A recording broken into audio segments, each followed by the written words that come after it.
Brought to you by Mint Mobile. Stay tuned for a special offer at the end of the show. Hi, and welcome to the Mobile Tech Podcast. I'm your host, Miriam Jouar, and today is Thursday, August 14th, 2025, and I've got the most excellent Ricky Perez here with me. Hey, Ricky, how are you? Hey, Miriam, how are you doing today? The YouTube tech guy. I'm good. I'm happy to have you on. It's been forever since I wanted to have you on. I think we kind of really properly met at a TCL event a few years ago. I knew of you, I'd watched your videos, but I think we never really connected until then. And I'm really glad because you're kind of local-ish. I mean, you're in LA, I'm in SF. We're not too far from each other. California. Yeah, we're on the same time zone. That's a nice little perk, right? Definitely. Listen, I got a few little things I want to share with the audience before we start. A couple of, housekeeping items. So folks, you probably know this already if you've been listening to the podcast for a while, but I want to remind you because it'll help me if you can support me. I have a Patreon, patreon.com/TNKGRL. And if you want to watch this podcast, you can hear it right now, right? But if you don't want to watch a video version where we show you devices and stuff, and often where I leave extra content, like last week, we went over by 13 minutes. Like, I'm not precise on as long as the podcast lasts about an hour 15, I'm happy. But sometimes I get carried away with my guests and we have a great conversation and I'm realizing it's going to be too long for the audio version. So I give you that extra content on the video version. So if you want to, support me, go to my Patreon, patreon.com/TNKGRL, like the tank girl without the vowel, like my normal handle on everything. And then $5 a month gives you the podcast, but you don't just get extra content. You get a weekly thing a day in advance. So you actually get it before the public audio version. So video a day in advance, not every time, but often extra content, and $5 a month for a show every week. So that's one thing I wanted to remind everyone about. The other thing is every time you listen to the podcast on your podcast app, whatever the app might be, your Apple Podcasts, YouTube Music, Spotify. If you look in the descriptions of that show, the notes of the show, you'll see links for everything we talk about. But at the end, there's a bunch of affiliate links. So please consider supporting me through those because, it helps. And they're generally topical, so they're related. Whatever phone device we're talking to, I've got a link there for you. So consider that. The other thing I'm going to do is I'm going to send out a survey on various social media platforms. And I'm going to ask you for some feedback on where you want the podcast to go and how you want things to change or improve. It's really hard for me to, spend a lot of time in the kind of community-based Discord type setting, but I want to interact with you a little more. And I want to know what you're looking for, what you want in terms of what's the best duration? What's the best content? What's got you most excited? Do you want to see more video? Do you want to see more short content? And then finally, the YouTube channel, youtube.com/mobiletechpodcast is now going to have some extracts of the video version of the podcast. So I'm going to take out, last week we talked about the Razer headset, the new Black Shark V3 Pro. And I did a little demo on video and I talked with Warren about, gaming headsets. It was about 5 minutes part of the podcast. And I cut that out. I made that into a video and put it on YouTube. You can see it right now. So if you go to youtube.com/mobiletechpodcast, for those of you who don't support me on Patreon, you're going to get later in the week some of these chunks kind of cut out for you. So let me know if that's something you want to see more of, because I'm realizing I'm not posting enough to YouTube, but this is kind of like a low-hanging fruit, right? Give my audience some content related to something we talked about on the podcast last week. So expect some more videos on my YouTube related to the show. And if you can support me on Patreon, please do that. So let's roll into some podcast topics. Ricky, I'm excited to have you on to talk about all the plethora of Pixel and Apple, like Google Pixel, Apple iPhone rumors out there. It's kind of insane. It's the season. Of course, we're getting close, right? Obviously, we all know the Pixels are coming on the 20th. Apple, the rumors are the 8th or the 9th, right? Yeah. Obviously those rumors are generally pretty accurate.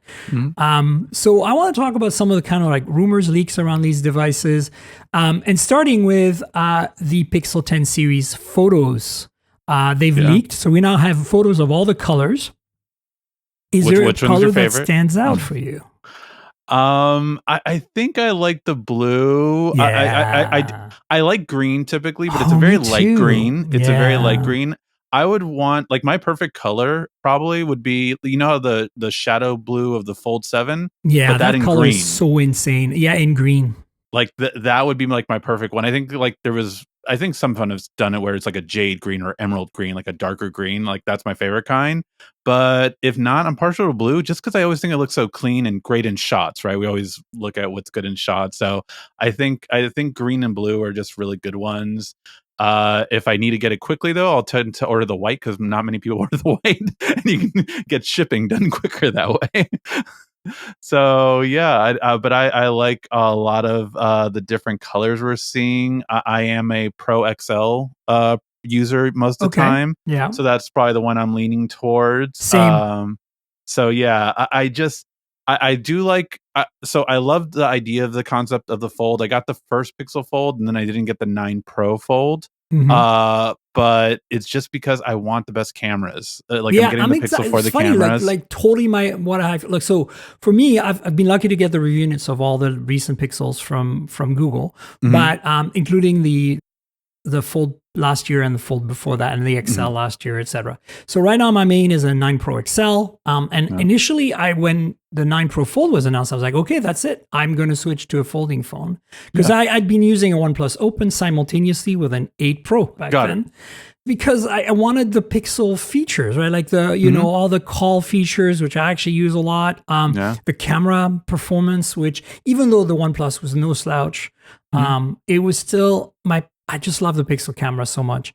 And so when the 9 came out, the 9 series, I was like, okay, I'm just going to go with the Fold. I mean, it makes sense. But then I got the 9 Pro XL, reviewed that, and of course it was great. And then the 9 Pro Fold came out later, and I tried it, and I loved it because the same form factor as the OnePlus Open, same thickness, same size, everything. Yeah. It's a Pixel. Now, you take a bit of a dive in terms of like processor performance, efficiency, Yeah. heat, and stuff, right, with the Tensor G4. But then you get all that Pixel software experience. So that balanced out for me. Battery life was fine, all that.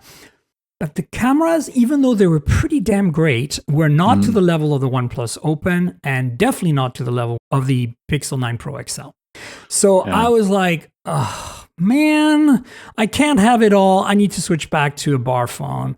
And so Yeah. I switched back to the 9 Pro XL. So this year, I'm kind of learned my lesson since the rumors and leaks are showing that the 10 Pro Fold, in terms of form factor, is not changing. In terms of Got it. cameras, and not changing. I'm sure the Tensor G5 is going to be amazing because it's, essentially their first in-house chip that has no Samsung attached to it, apparently. And it's TSMC making it, so it's going to be more efficient in terms of node and manufacturing. So it results in less heat, more battery efficiency, all that. So I think it's going to be win all across. But is it going to be enough of a win, to switch when the phone is not that much different, really, in the end?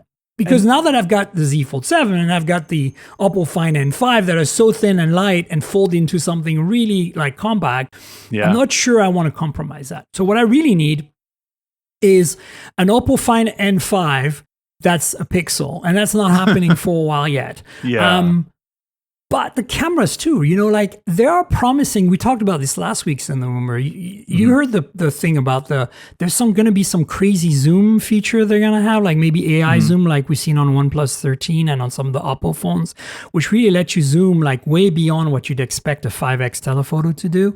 Like they're talking about like, I don't know, the rumors are like 50 to 100x with clear images, like crazy stuff, right? I'd see that. I mean, we've seen that from Oppo on the Find X8 Ultra, which I have, and my review is going to be up on Geekspin very soon. I've had it for a few months. It's the top of line China only, not just a Chinese phone. You can only get it in China with a Chinese ROM.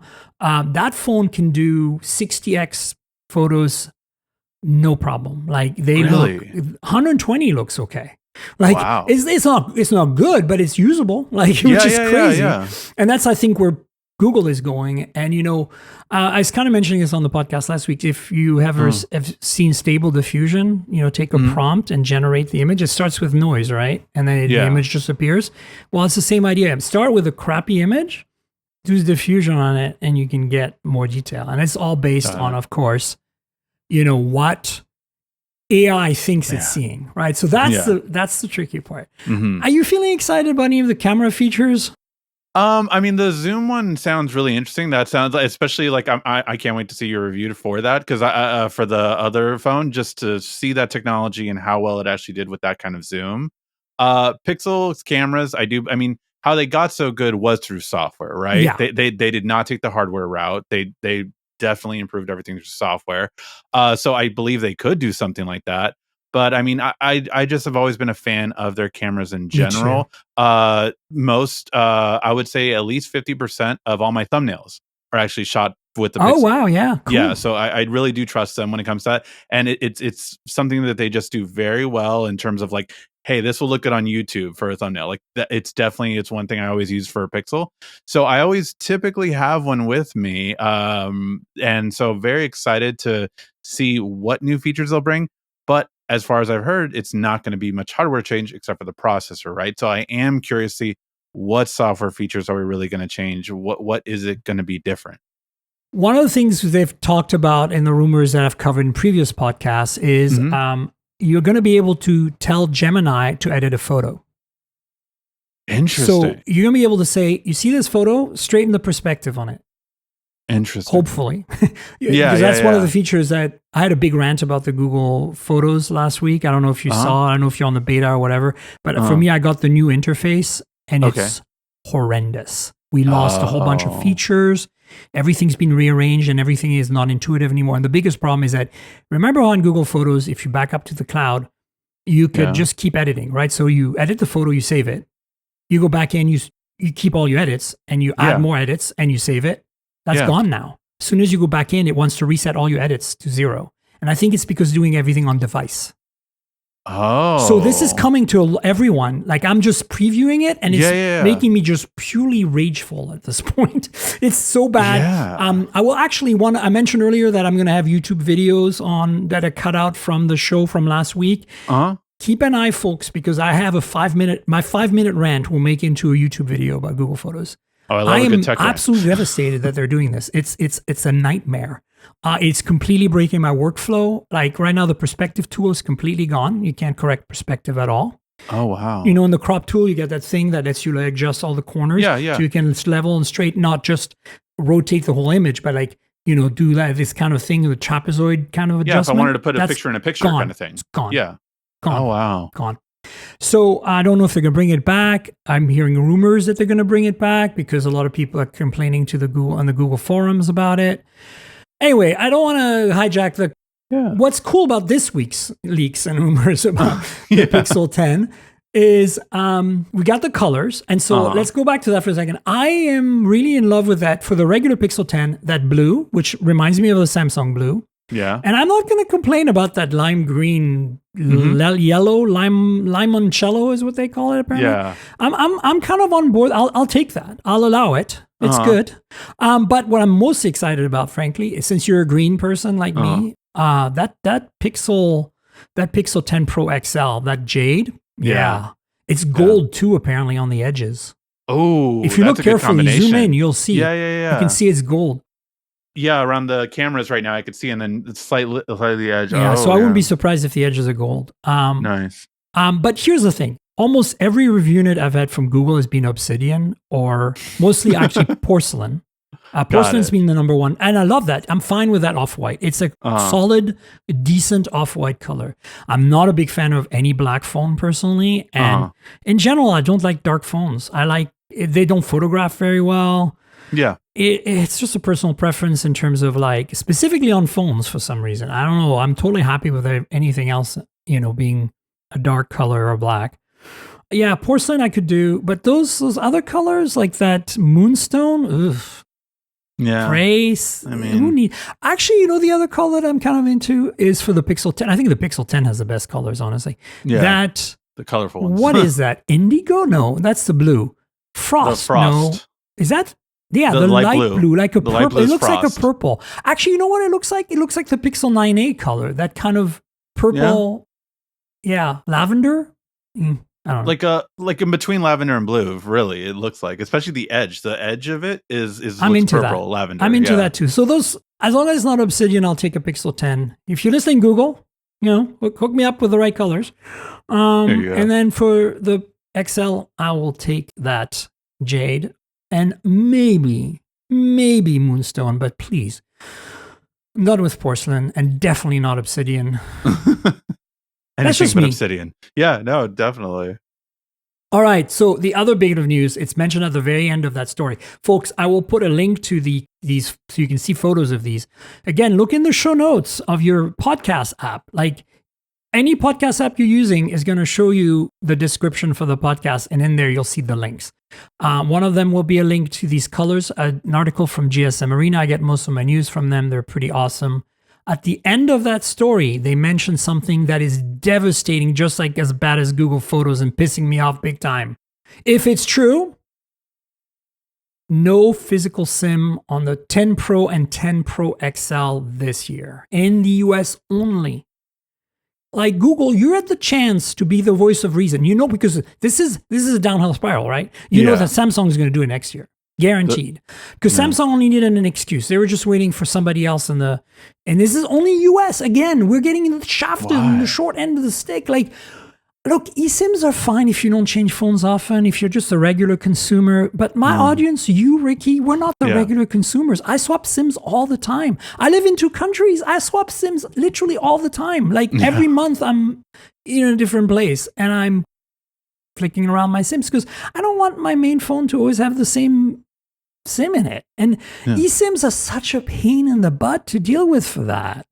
They really are. I actually hate. I've had several times where like I was switching into my daughter's phone or something like that, or my phone, and it would automatically switch to eSIM. And I'm like, no. I have a physical SIM in here. Like, don't do that. Like, it really is annoying sometimes that it does that. And again, if you travel, if you switch phones often, you want a physical SIM.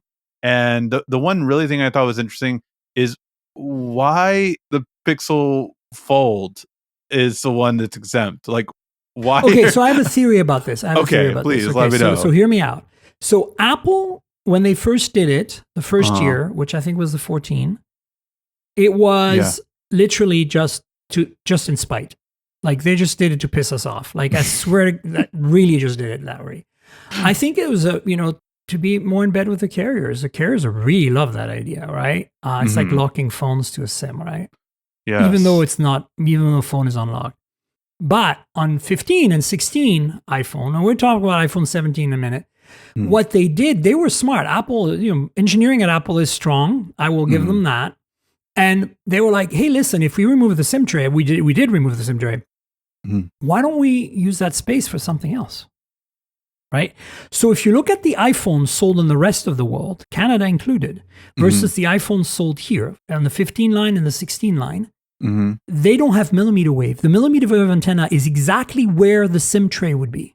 In the only country in the world, I think Japan and South Korea have some millimeter wave on some carriers. But again, it's so unpopular that they don't even care anymore. Okay. Yeah. And the Samsung's phones, as you know, have both the millimeter wave antenna and the SIM tray. So in Korea, they're number one, right? So if you buy a phone in Korea, you'll still get your millimeter wave.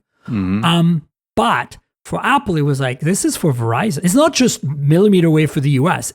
I'm literally blaming Verizon for this right now. George, if you're listening, I love you, but I'm hating the fact that you're the only carrier that really cares about a millimeter wave anymore. And because you care, you're forcing Apple, Google, and Samsung to have millimeter wave on US phones. And they're going like, we can't do this. We need to save space. Let's remove the SIM tray so we can put the millimeter wave antenna in that spot. And so why does the Fold not have it? Because the Fold is sharing the same chassis as last year. So it already has both millimeter wave and the SIM tray. All they did was they revised the back panel a little bit for the, rumored MagSafe by adding the magnets. And they, the circuit board is different with a Tensor G5. That's it. The phone is going to be the same. Same cameras. Like this is from rumors and leaks. I don't know. I don't have any inside info. I'm just telling you everything we've read so far. It means that the 10 Pro Fold is going to be a 9 Pro Fold with a Tensor G5. That's the only difference. So then it makes sense. You still have millimeter wave. You still have a SIM tray. Yeah. But the 10, they reworked the 10 series, 10 Pro, 10 Pro XL quite a bit. The 10 especially, since the 10 has a telephoto now, has different camera system. You kind downgrade on the ultra wide apparently because it's, basically think of the 10 13. from what the rumors were here is going to basically be a Pixel 9a with a telephoto. And the telephoto is going to be picked right out of the 9 Pro Fold. So it's a 10 point something. So that's what I'm hearing. So that's the rumors that are floating around about the camera system on the 10. So it's exciting because you're getting a telephoto on the 10 now. Mm-hmm. I'm actually not too mad about them downsizing the ultra wide to the 9A ultra wide, 13, whatever it is, because hey, you get a telephoto now. That's actually an improvement. And if that weird algorithm is with the crazy zoom is available on that, then it's a win, right? Yeah. But these 3 phones don't have a SIM tray in the US, and I think it's because they have millimeter wave, and they're like, it's just easier in terms of space savings. And I think Samsung's going to follow suit. And well, especially if they're getting thinner, right? As we're going to talk about other phones. Well, yeah, good point. If they're getting thinner, and here's the other thing. I'm actually having this. I had a major rant when I found out this rumor, and I was like, it's probably going to be true because why would that rumor exist, right? I mean, granted, we heard that rumor for the Pixel 8, and it never happened. So cross your fingers, everyone. But the thing is, if that rumor is coming more and more, I think we're probably screwed. And so I had a big rant with a bunch of other journalists in a chat room the other day, and they're like, Miriam, you got to chill out. This is not a big deal. And I'm like, what are you talking about? This is the biggest deal ever. I'm so anti eSIM. I'm not against the concept of an eSIM. I'm actually happy when a phone supports dual physical SIM and eSIM, where one can be either an eSIM or physical SIM. A lot of Chinese phones are like that, where you have 3 SIMs, but only 2 can be working at the same time. And one of them is got an eSIM or a physical SIM, And then the other one's just purely a physical SIM. Because that gives you options. I'm all about, it's like removing the headphone jack. I still believe that was a bad idea. Because there are some situations where you just want an analog connection and you don't want a dongle, you don't want to deal with BS, you want to charge at the same time, whatever it might be. And I know that that's been less of an issue because, true wireless earbuds have gotten really good from also really affordable from lots of manufacturers, lots of options, and to the point where, I don't recommend you do this, but you can walk into a 7-Eleven and buy a pair of wireless earbuds for less than $20. Yeah. So we're okay, right? We had to be. We had to recover are okay. from it. We're not. Is it a good experience? Probably not, but that's not my point. My point is, the people are like, well, it's, I think, what is 7-8 years into it, Apple did that. We're okay on that front, but I think we're not there yet for eSIM because you can't universally swap eSIM from one carrier to another, because there's no standardized way. Some carriers require you to use their own app. Some manufacturers, Apple has standardized it across iPhones really nicely, but there's still no full standardization across some carriers have standardized it, like T-Mobile lets you do it pretty well across iPhone and Android, but there's still so many silos there. Yeah. When all you really need is one of these guys, a SIM removal tool, and just one of these in your hands, a tiny little card. And guess what? You just swap it in there and you're done. That's all you have to do. It's so easy. Why? And people are like, oh, you just still need to activate. No, you don't. It'll register with a network. If the SIM is active already, it'll just work. Of course, there's a handshake happening in the background. You don't see any of that, but it's so much easier than, I'll give you an example. I fly internationally all the time. I'll swap SIMs on the plane when I have no signal, right? And then when I land, guess what? It just works. I don't have to call my carrier, do some I don't have to turn on the phone, go through some website, do anything weird. It's just there. If the SIM is active, the SIM I remove is active, the SIM I put in is active. And that's simplicity. And also it's the whole idea that the phone is decoupled physically from the service. The service is in your hand. The phone is in your hand. There's an iPhone 16e recording audio right now. And that has a SIM tray because that's the Canadian model, by the way. So, put that in there, done, your service. You got it. That's it. That's the idea. You want to take your friend's SIM because they just dropped their phone is broken, and you want to lend them this phone. They just take their SIM out, they put it in, they're good to go. Why do we break this? Why did we break this with eSIM?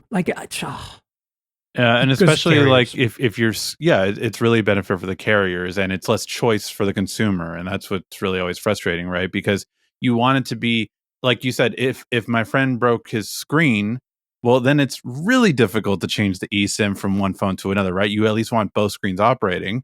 But if you have the SIM card, you can just take it out, put it in. Very simple and easy.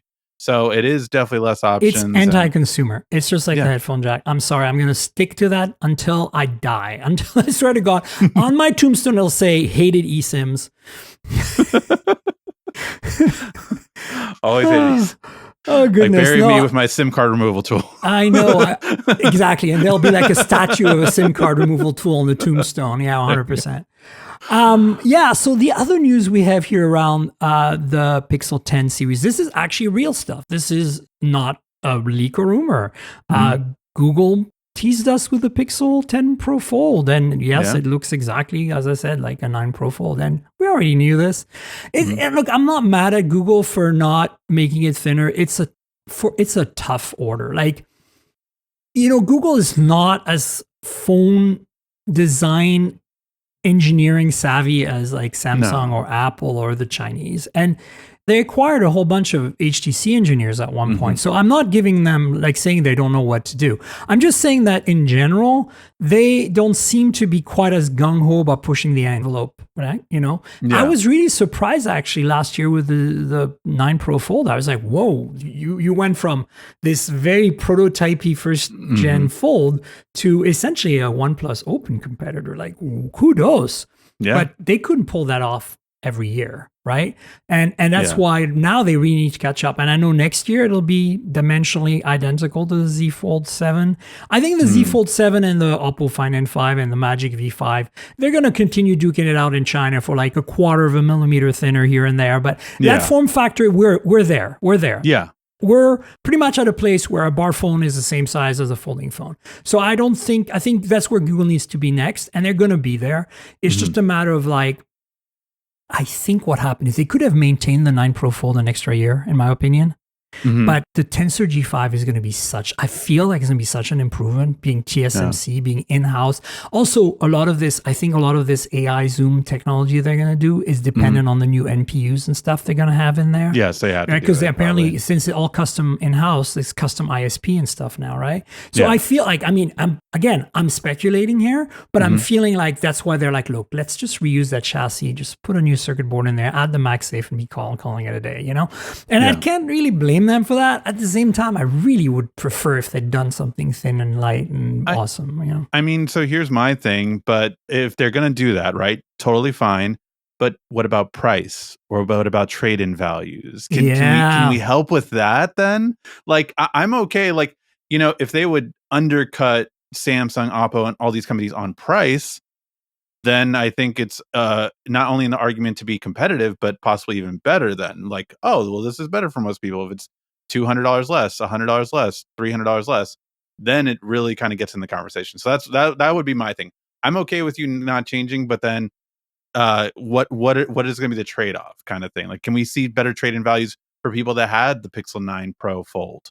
Right? Are they going to get a better trade-in value now? Yeah, I think being an early adopter kind of shafts you there, Unfortunately, it's like, imagine if you bought the original Pixel Fold, like, I mean, I don't know what the trade-ins were on that, but like you got the short end of the stick if I mean, I love the form factor. I like the Passport form factor, but it felt like a freaking prototype. Like every time I even pull it out and update the software on it just because I'm like, this is so cool. This thing is so cool. I want to play with it for a day. I love the form factor. I love it so much. But I'm like, oh my God, instantly it gets hot in my hand. Instantly, like I feel like I'm going to break the hinge. Instantly, I feel like the thing's going to literally disintegrate in my hands. Yeah. And I'm like, I'm sorry for those of you who are Fold users like Gen 1. They're like, Miriam, come on, you're exaggerating. It's not that fragile. It is not. But it feels that way. I'm saying like, it's not like it's going to break. It just feels really janky. And especially when you like touch something like Z Fold 7 after that. It's like you touch those side by side and you're like, haha, this is a toy. Haha, this I can throw across the room, Like basically, we talked about durability on the Z Fold 7 last week. And I think they've done a really good job there. Let's jump into some Apple news because I'm really curious to hear your thoughts. Look, I'm not an Apple fangirl except for Macs. Like I'll be fangirling over Macs for my whole life. But don't get me wrong, I've got a bunch of Linux boxes here. I got some PCs. Very, very big fan of ARM-based Windows PCs. So I got all the Snapdragon X's here floating around in various form factor. I have a Lenovo Chromebook Plus 14, which has the MediaTek Companion chip in there, which is super fast and has great AI features. So, I'm not married to One OS for my laptops and desktop experience, but I'm an Android. I've got iPhones because this camera right now, if you're watching on Patreon, is my iPhone 16 Pro. I just showed you the 16e review unit that I'm using for backup audio recording because I still feel that video quality on iPhone is better than anything else. And I still feel that the mics on Apple devices in general, the studio mics, which are now proliferating through their lineup on everything, are incredible. And this is my background as an audio person working in video games, as a software engineer. It's like I can tell the mics are really good. Like Warren last week, my guest, if you guys weren't paying attention, he just moved to a new house. He didn't have his studio set up. He just pulled up his MacBook Pro, used the webcam and the studio mics, and it's a phenomenally high quality recording. So, that's that's why I always have an iPhone around. Like I'm a little biased there. Samsung does a good job. Google does a good job, but I still feel like, I love the Edge. I knew I was going to love the Edge going into it. I knew the flaws. I accepted the flaws, like no telephoto, no battery capacity that's any good. I knew that going in. It's not for me in terms of battery capacity. I wish Samsung had done a silicon carbon battery like we're seeing coming out of the Chinese phones. But I enjoyed using it. It really is an experience, like touching that phone, feeling that phone, using that phone. Yeah. And so when, we know Apple's making the Air and the Air is going to be even thinner than the Edge. And so I'm really excited about that. And also some of those colors that we've seen leaks of on the iPhone 17, the Pro, that copper color, that orange. Ooh, that is hot. Yeah. So anyway, the news, they're not news, they're leaks and rumors. We have a dummy leak of the Air. It's just a hands-on video basically with a dummy of the 17 Air. And yes, it looks just as thin as you think. It's quite impressive. And I feel like video is not going to give you justice. What's been your experience with the Edge? Did you get one? So I did not get the Edge at the time. I have, because of, a lot of friends in our industry got it. I got into play with it, and I have people that completely swear by it ever since I got it. Like I have people that even didn't want to leave it for the fold. Like I'm like, I want to review the newest one, but it's like I really want that. Like they loved how thin it was. It's very polarizing. And, and I will say it's something that you just said. I wasn't as impressed by the leaks of the Edge when it came out, even by the Fold 7. But when I held them in my hand, it's a game changer. It really is something very unique. It's very unique, and it's something that I think when you see in person, it's different from camera. It's something that's just, it really is. When you hold it in your hand, you see how the feels. It really is impressive. Now, my thing was, with the battery, right? The battery was something, and it's Samsung. They have a history with battery, right? So I think that's why they've always been cautious to move to the silicone, right? I always joke around and say like they need to go to their therapist and get over this Note 7 stuff, because it's really getting long in the tooth now. It really is. And I think that's why it's always been. And, the rumor is, of course, that, maybe next year's Edge will have the bigger battery, right? And so I'm wondering actually your opinion on this. Who do you think is going to go for the silicon carbon first between Apple and Samsung? I think it's gonna be Samsung. Okay. I tell you what. Okay, so you brought up a whole bunch of stuff. Whoa, my brain is spinning. Okay, so number one, the Edge is something you have to experience, and then when you do, you're like, okay, this is not a gimmick. This makes a difference. Now, are you willing to compromise the fact that there's no telephoto, the fact that it can only 10x zoom, the fact that it has battery life that's not the best, but it's still a full day if you're not a heavy user. If you're not going to CES for the day, you'll be okay, right? For the average user. But in my experience, the Z Fold 7 has less battery life. Like in my measurements, I get about an hour, like 13 hours on the PC Mark test versus 12 hours on the Z Fold 7. So even though the Z Fold 7 has a bigger battery, because I do run the test on the big screen, it sucked more juice. So if you're using the front screen on the Z Fold 7, I think you'll be okay. But 3,900 milliamp hour on the edge. Now, the rumors are just, point of reference that the iPhone 17 Air will have a 2,900 milliamp hour battery. Now, remember, iPhones are more efficient. Their batteries are always smaller than Android. So you can always subtract 1,000 milliamp hours or so from a best flagship from Android. Like if an Android has 5,500 milliamp hour, the iPhone will have 4,500 milliamp hour. That's generally a pretty good rule. So I'm not too surprised about 3,900 on the edge versus 2,900.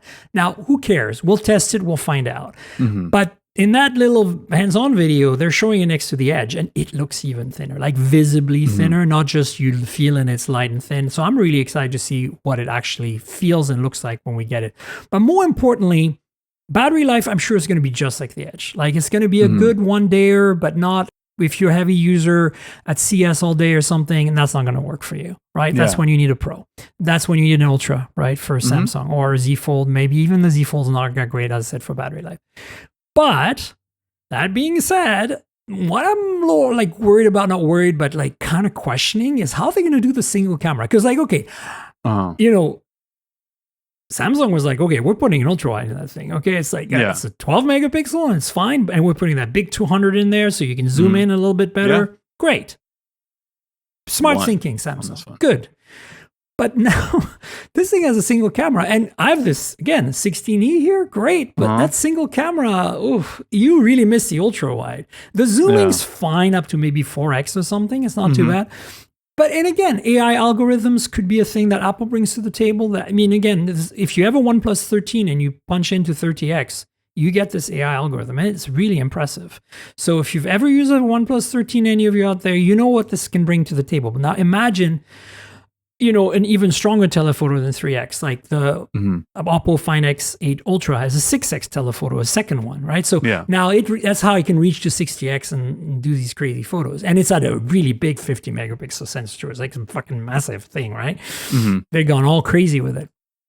So, so basically what I'm saying is that I don't know what they're going to do. My theory, I've been saying this for a while, but I just don't feel it's going to be an Apple thing, is they're going to put a 200 megapixel and it's going to be an ultra wide, and then they're going to let you zoom by cropping the sensor. And it'll do fine till about 4 or 5x, and it'll be the compromise. But I feel like 200 is a big ask for Apple. Like they've never done this before. Their maximum they've ever done is, 48.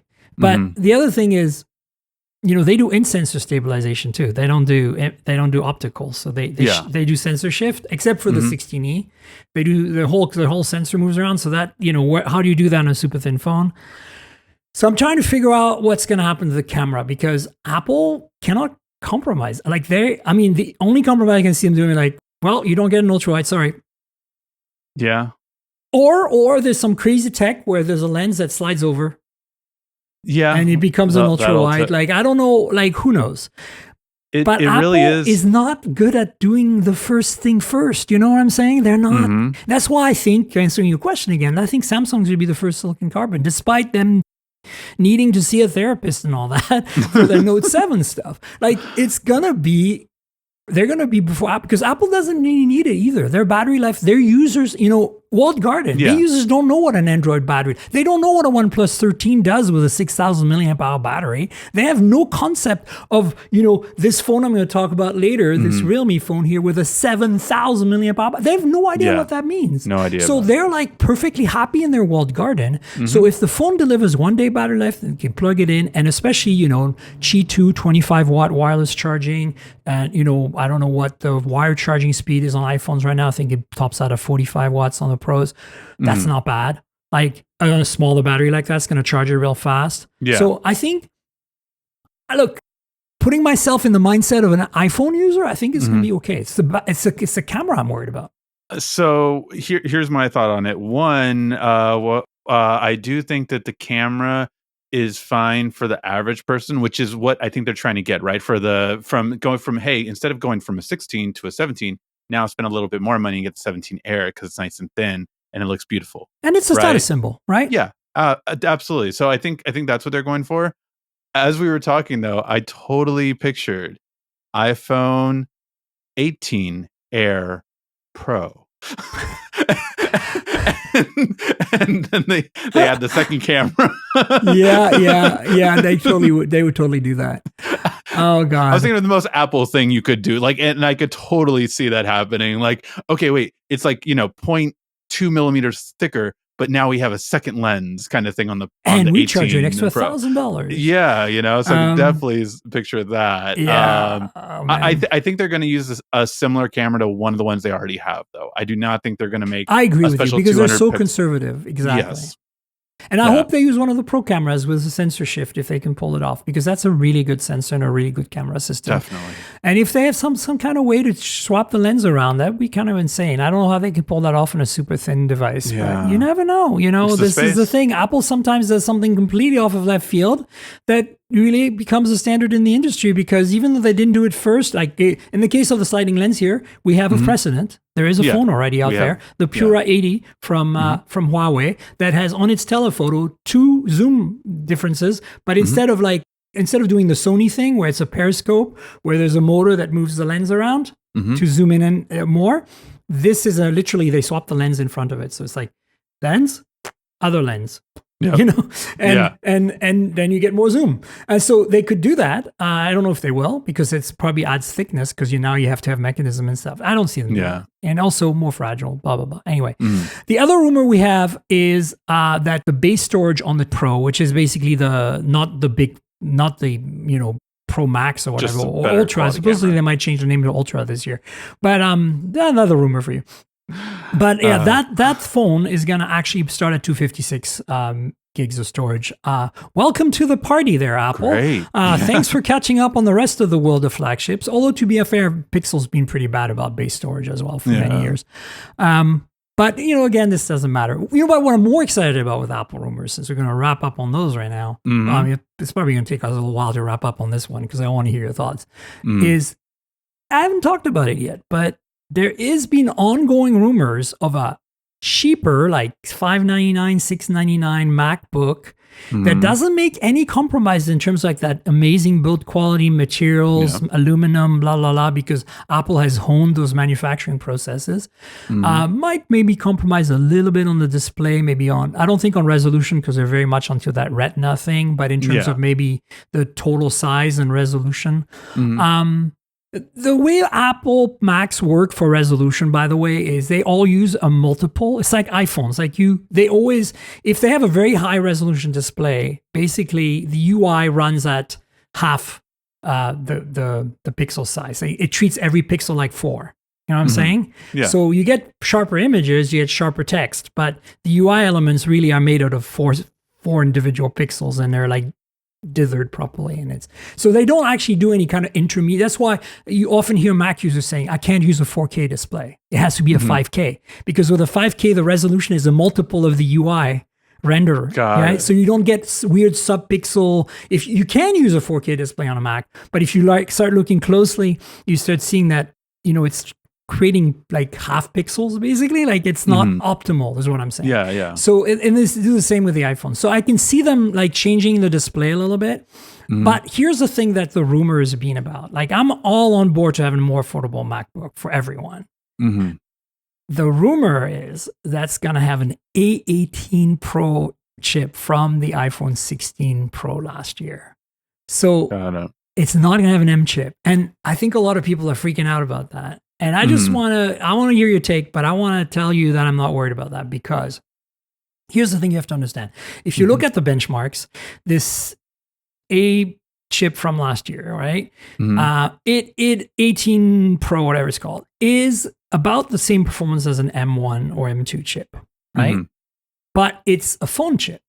So it's 3 nanometers versus I think the M1 was 4 or 5 nanometer. 5, I think. And so 5. And so now you have a more efficient in terms of battery life, in terms of heat generation.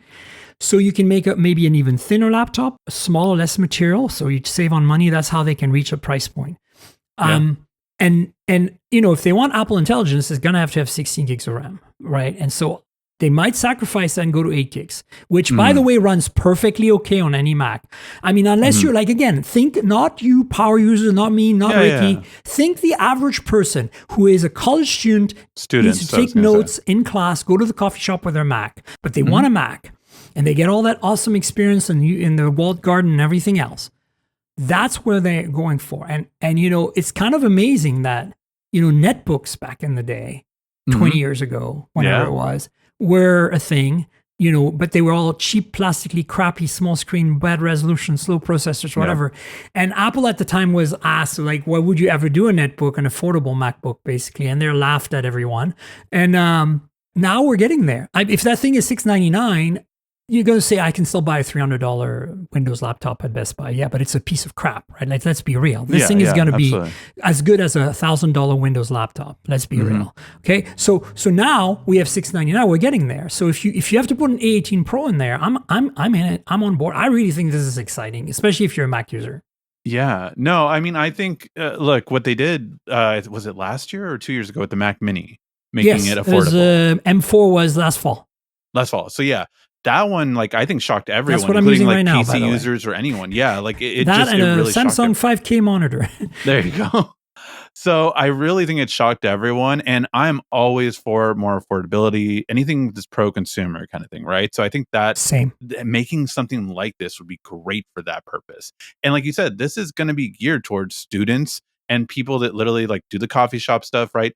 You do your word processing, web browsing, all that kind of stuff. That's all you need.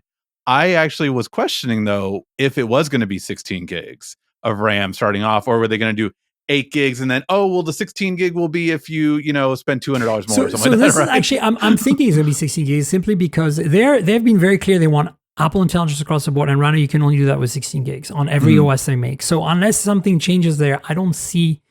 Yeah, I don't know. This could be, it might be slightly slower memory because again, A18, I don't think the memory bandwidth is the same as an M4 chip, right? Yeah. And if you're using an M1 right now, I think it's going to feel like that. I do. I think it's going to be, again, for anyone, I do not think they would notice the difference. Like if you handed this to a student, I don't think they would notice the difference, right? I mean, most students, like my kids, are using Chromebooks most of the time. Yeah. So that's like all they're going to be used to is web browser, word processing, that kind of stuff. And I think this will be, of course, better than that. Like you can probably do some photo editing, some like video editing, some basic stuff probably on there. But it really will be kind of for everyone that uses basic computing. This is a way to get you into a MacBook. This is a way to get you into their ecosystem, which of course is, I think, more and more what they want to get, of course, because it's becoming more and more of a strategy of Apple has moved towards is, hey, instead of only, right, we've seen it, I think, through the entire Tim Cook era. Instead of going all high priced products, let's get some lower tier prices. Yeah. Let's get some lower tier ones. Let's get refurbished models on our website. Let's get, we tried the C. Now we're trying the 16E, right? We're trying these entry level. The 16E points. has enough RAM or whatever, has a chip to run Apple Intelligence. So there you go. So the fact that now we're getting that, because now it's going more towards the subscription. Hey, we want more iCloud to kind of keep our numbers up. We want more, and as soon as Apple figures out AI, you better believe there will be a higher tier of AI Pro and all this kind of stuff, right? Like this is setting it up for all of it. So that's why I do believe you that there'll be 16 gigs RAM, because the whole point of this product will be as a lower entry point to get you into the Apple ecosystem and then get you to. And then the other thing I can see them do is say, we've optimized Sequoia, which is the latest version of the OS, and we have a special version for this Mac that makes it possible to run Apple Intelligence 8 gigs of RAM. And you get 8 gigs. And honestly, I still have a MacBook Air with 8 gigs. I have an iMac in Vancouver, my other home, with 8 gigs. This has 16 because it came base with 16, the M4 Mac Mini. But honestly, I never noticed that I have 8 gigs unless I start opening a million tabs and then start swapping. But it's swapping to SSD, so it's really fast swapping. You don't really notice it that much. And like, you really have to hammer it. Like, you'd be rendering something in DaVinci or Final Cut at the same time as having 50 tabs open in Chrome or something. Like, it's like insane. Like, you have to, like, the average user will never see the swap ever. Even on 8 gigs right now.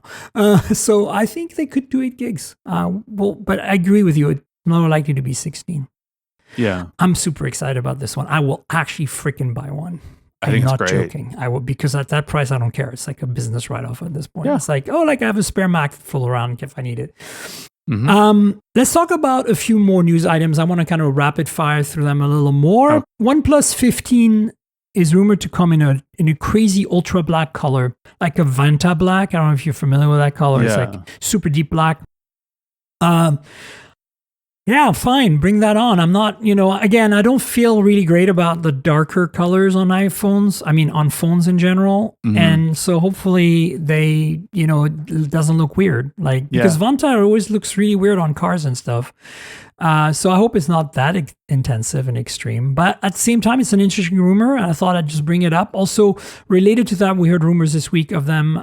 That display last week, we found out that is likely going to be downgraded from Quad HD to like 1.5K, 1220, 1240, 1280K. That's okay to me because I only use my phones at 1080p even with their Quad HD, so I don't care. For some of you, that might be a deal breaker, but they're going to bump the refresh rate supposedly up to 165 hertz, which we've seen on some Moto phones and some Red Magic phones before. Does that matter? Not really. It's a gimmick. I mean, anything over 120, in my opinion. I'm not a gamer then again, so who knows? Maybe if you're gaming on your phone, it makes a difference. Apparently, ROG phones and Red Magics have high refresh rates than 120.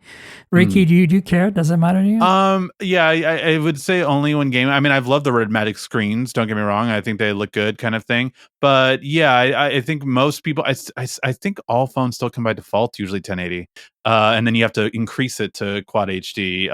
It's just we transfer our phone so often that we just keep the same settings as before anyway. So it's like if you had it at 1080 before, it just kind of stays there. But yeah, I mean, I'm super interested in the super black. I just hope it's not like, my question is more of the finish, right? Because like piano black, it's very dark, it's very glossy. Yeah, I hate that. So what will the finish be on that black is more of what fingerprints, all that kind of stuff. Like I really want more of that, like fingerprint resistant stuff is what I look for. And yeah, the resolution, I don't care as much. It's not going to be as important to most people. Will not notice it. Yeah, no, I agree. I think it'll be interesting to see, though, what other compromise they make. There's been rumors of them dropping Hasselblad branding, for example. So let's see how it pans out. The next one we have on the list is a related kind of. Vivo V60 is officially out. I mentioned on the podcast last week that it was coming. This is an interesting phone because there's a bunch of phones made by Chinese manufacturers sold in various global markets that are kind of in the $300 to $400 price range, kind of so like budgety mid-rangers, but that have really good camera systems, right? They're trying to put flagship cameras on an affordable-ish phone. And that's what the V60's always been. And as you can see, Vivo has a partnership with Zeiss on their really high-end, the X series, which is super high-end flagship phone, the Ultras and stuff. They have incredibly good camera systems with Zeiss optics and, Zeiss tuning. And we're getting that. I mean, I got the V, whatever the last V was, the 40. These phones, by the way, Ricky, come out literally every 6 months. So they're not even yearly, but I had one with the Zeiss lenses on that series of phone, and it was really great. The camera was good. Nice. So this thing has basically been announced. It has a 50 megapixel telephoto, and in addition to the main, it has a 6,500 milliamp hour battery, probably silicon carbon. Main sensor has OIS, of course. So does the telephoto. Yeah, let's see. Does it have an ultra wide? I'm not quite sure. Yes, it has an 8 megapixel, so they downgraded that a little bit. And it's then so tiny. And then you get a nice 5,000 nits display at 120 hertz, 1080p. You get 90-watt charging, very typical, 6,500 milliamp hour. Like to me, like any phone coming from Asia that's more than $250 has, a crazy battery and crazy charging speed. So it's pretty normal. Snapdragon S Gen 4 SoC. Yeah, so it's not bad. The only thing about Vivo phones in general that personally I'm not a big fan of is the software. It's not that great. It's not like ColorOS or Realme UI or Oxygen OS, which are all kind of built on the same code base. This is their own thing, and it's a little weird. It's fine, but it feels very Chinese, if you know what I'm saying. Yeah. And then the prices here, $425, equivalent in India for 128, and then it goes up from there. But as you can see, this is not a super expensive phone, right? And this is exactly what I'm talking about. You're going to get flagship grade cameras on a phone that is less expensive at base than a Pixel 9a.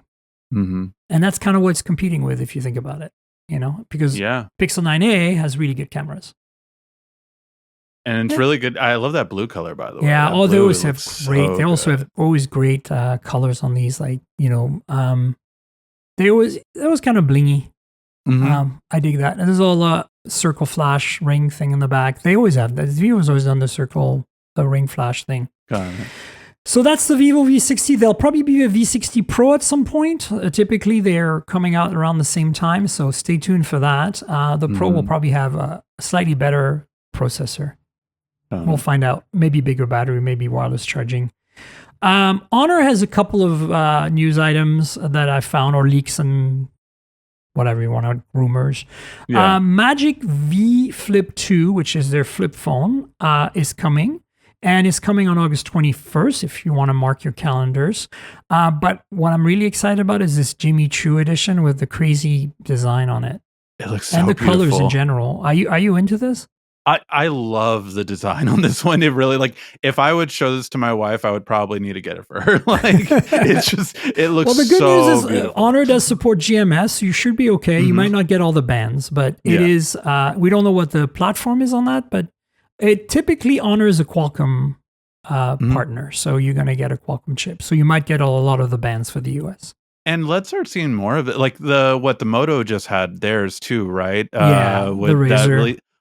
I love these kind of unique designs, like more fashionable. I love these one-offs when they do it.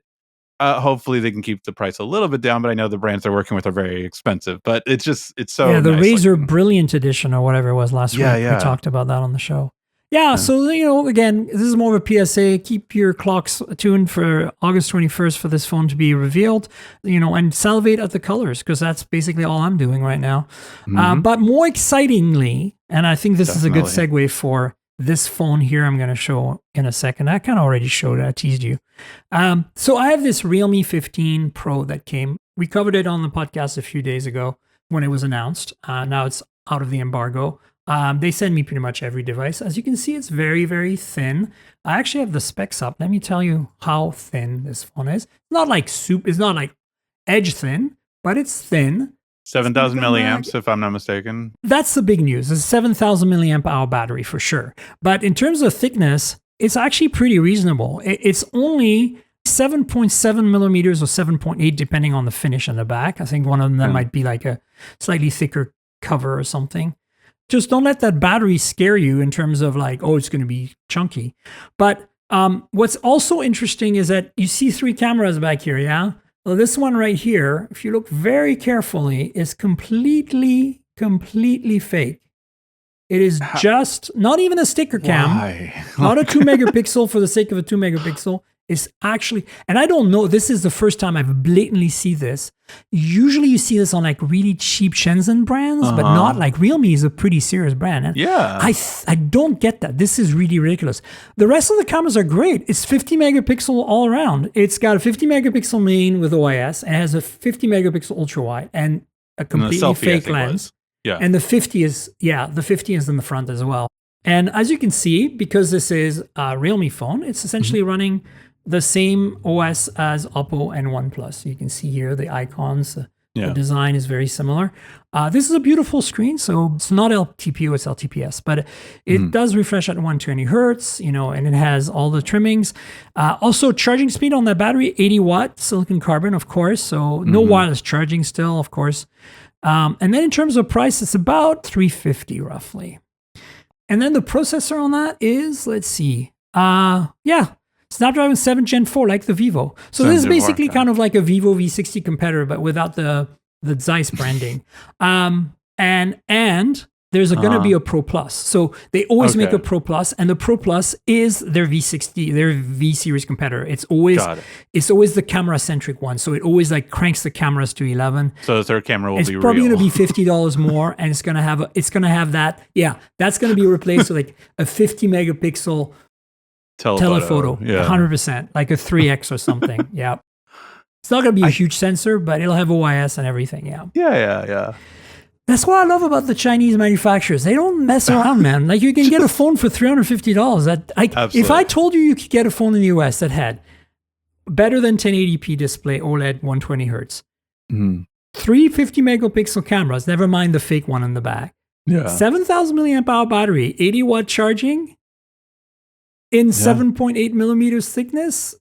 Like, you'd be like, sign me up, like, right?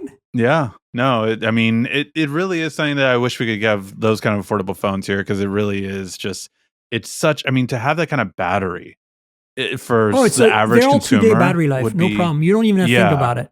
Like, you can hammer that phone for 2 days and you're good to go. Especially on a Snapdragon 7 Gen 4. Like, forget it. This thing is super efficient, you know? And then when you charge it, it's in no time, because they're all Right. 80-watt plus charging. So the reason I brought this up is because Honor, we were talking about Honor, and Honor has the Power right now. It's just called the Honor Power, capital P. And that's a phone that exists today that you can buy in some markets that is just a normal 8 millimeter thick or so with 8,300 milliamp hour battery, silicon carbon. 8,300.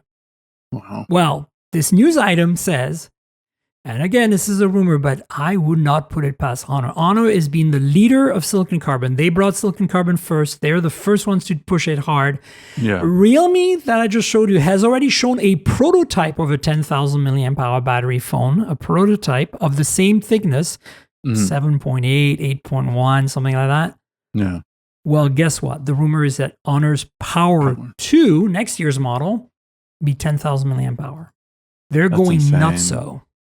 And I'm on board, man. Like, Yeah. I've been joking around for the last few episodes that by 2028, every mid-range and budget phone will have a 10,000 milliamp hour battery, and every normal flagship, normal thickness flagship will have a 75, 73, 77,000 milliamp hour battery.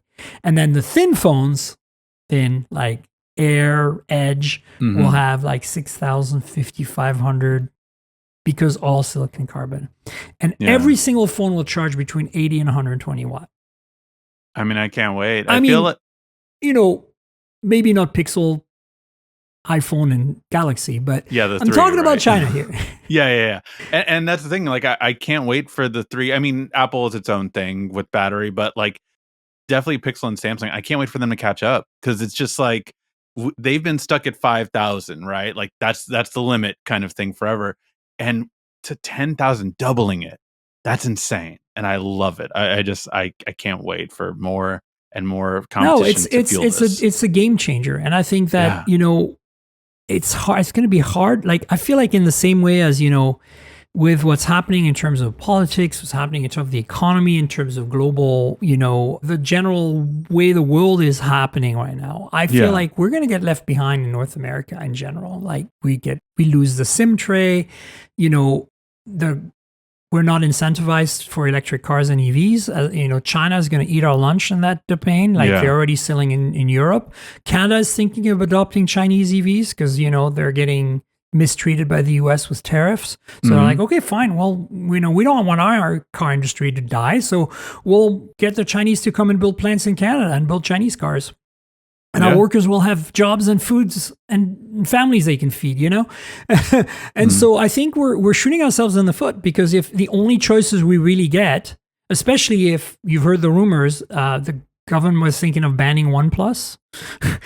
You know, I didn't hear that one. Oh yeah, actually. like there's a couple of politicians who are going saying like there might be a threat to the US. So that means that we're left with Samsung, Apple, and Google, and maybe Moto. And Moto is Lenovo, and it's Chinese, so it's next on the cutting board. So my point is, at that point, we have no silicon carbon batteries. We stagnate. There's no improvements. Our phones are the same year after year, because why would they make an effort for our market, which is not the biggest market in the world compared to China or India? Right? So now you're going to get this weird two-tiered thing. I'm really worried that we're going to go backwards in North America because of, you know, politics and the world economy and tariffs and all that stuff that's going on. Because, you know, we're not incentivized in adopting these technologies, and the manufacturers aren't either. So that's why I'm really gung-ho to cover these phones. It doesn't matter that they're Chinese. They could be Indian phones. They could be, you know, Vietnamese phones. I just want, or European phones, if they could manufacture in Europe efficiently and cost effectively. I want progress. And speaking of, the poster child for progress, I still think, the ones who are really pushing the envelope the most were the ones that were banned, Huawei. Yeah. And Huawei has, the Mate 80 series is kind of being rumored and leaking slowly. It's obviously the successor to, they always have their camera phone, right? And then the Mate is kind of like their flagship. And so they've already done the camera phone for the 80 series this year. And now they're doing the Mate, so that's their flagship. And the Mate 80 has been rumored to have a fan in it for whatever reason. And to cool down the whole thing, I don't know. But it's water resistant, supposedly. And so the Mate RS, the RS series has always been like the blinged out, super fancy, super premium, super expensive. Think like Ultra, but special edition, limited special edition. That's what the RS always is. It has a slightly different industrial design every year. And so the Mate 80 RS is supposedly coming with a fan, of course, because it's an evolution of the 80 regular Mate, but also with a dual OLED display, which apparently, and I completely missed this last year, the Mate 70 also, like the technology that's in the iPad Pro, that stacks two OLED displays on top of each other so you get brighter pixels and more contrast. So, if they did this last year and they're doing it again this year, I think the end game here is that all flagships within a few years are going to have a dual OLED screen, right? Because again, Huawei innovates. They're always the first to do stuff. Of course, it's going to take a while to get there because cost or whatever. But here we go. We have a Huawei Mate 80 RS coming up, which looks super hot. Has a titanium structure and chassis and this really cool back panel. And, we've seen that before. That's kind of their design language for the RS. But with a fan and a dual OLED.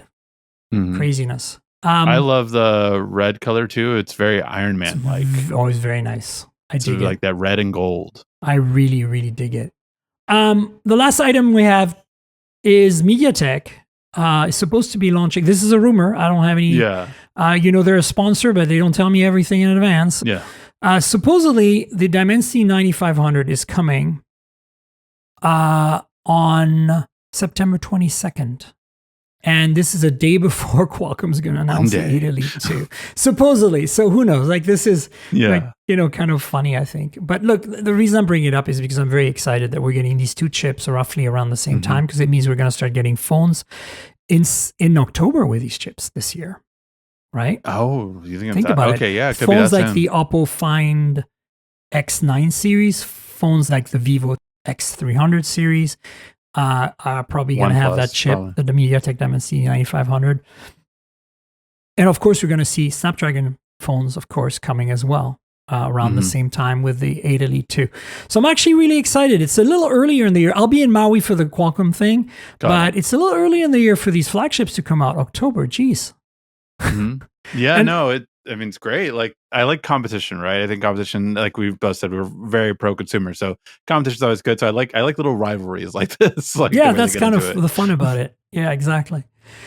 So that's basically what we have. So Ricky, do you want to tell folks where they can find you on the internet, what your various social media handles and everything else is, where your YouTube channel is, and anything else you're working on? Sure. All my handles are at YouTube Tech Guy, so pretty easy to find me. And yes, I do use that on all platforms. So even on Instagram, it's at YouTube Tech Guy. On TikTok, nice. Guy. So yeah, I just wanted something to go across all the ones that wasn't taken yet, right? So yeah, at YouTube Tech Guy everywhere on social media, including on YouTube, youtube.com/ at YouTube Tech Guy. So really, have just loved being with this. Love all the kind of just talking about tech. I think a lot of us are in this industry because we just love all the new bells and whistles and gadgets. So it's just been really fun catching up on all of it. And yeah, I like to explore all kinds of tech. And folks, absolutely follow Ricky on the YouTubes and everywhere. Really great content. There's so much stuff on the Z Fold 7 right now on your channel. Like, if I hadn't covered it to death already, we would have talked more about Z Fold 7, but you've got some really great videos out there. So check them out, folks. And you know where to find me on the internet. I'm at Tankerl, TNKGRL, like the comic book character. Drop all the vowels and you get my handle. I'm primarily active on Insta and Threads, but also Blue Sky. You'll find me on Twitter, but I'm not super busy there. You'll find me on Mastodon. You'll find me on TikTok. But again, I don't do much on those platforms. So obviously, talk with us on social media, Ricky and I, about about any comments you have, questions you have about the show. The podcast lives at mobiletechpodcast.com. We're on all the major platforms, so please subscribe if it's your first time here. If your app lets you rate or review the show, please consider doing that. And there is a YouTube channel, and as I said, I'm starting to put videos from the podcast, like snippets, like maybe like the snippet on, the entire iPhone rumors will be one little thing for this week's video. But yeah, check out youtube.com/mobiletechpodcast. You know how YouTube works. Like, subscribe, tell your friends, click the bell, comment, all that good stuff. If you want to support me, there is a Patreon, patreon.com/TNKGRL. I mentioned this at the beginning, but there's a video version of this podcast. You can get it in advance, a day in advance. Typically, you get it every week for $5 a month. So a day in advance every week for $5 a month. And there's sometimes some extra content on there. So if you want to support me, please consider the Patreon. Patreon.com/TNKGRL. And finally, I want to thank our sponsor, Mint Mobile. So as you know, I'm constantly reviewing multiple phones, and while that's fun, it also means I'm constantly spending a lot of money for wireless service on multiple SIMs. That's where Mint Mobile comes in, and that's who I'm partnering with for today's podcast. If you also want to save money on your wireless service, switch to Mint Mobile. As tech-savvy early adopters, you've probably heard of Mint Mobile before, but let me quickly tell you how awesome their service is. Mint Mobile offers premium wireless for as low as $15 a month, and you don't have to sacrifice any coverage, speed, or data. They're built on the nation's largest 5G network. They keep costs low because they sell direct to you online. They cut out the retail stores and salespeople. Why should you pay more than you have to for access to the same network? In my experience testing phones, Mint Mobile delivers the same data speeds and call quality as the big three for a fraction of the cost. Switching to Mint is super easy. Thanks to their eSIMs, you can sign up and activate immediately right on your phone from the comfort of your home. No more standing around and waiting in line at a big wireless store. You can keep your current device and phone number and easily switch services. And if your phone isn't eSIM compatible, Mint will ship you a new SIM free of charge. All Mint Mobile plans include unlimited nationwide talk and text, lightning fast 5G, and free mobile hotspot.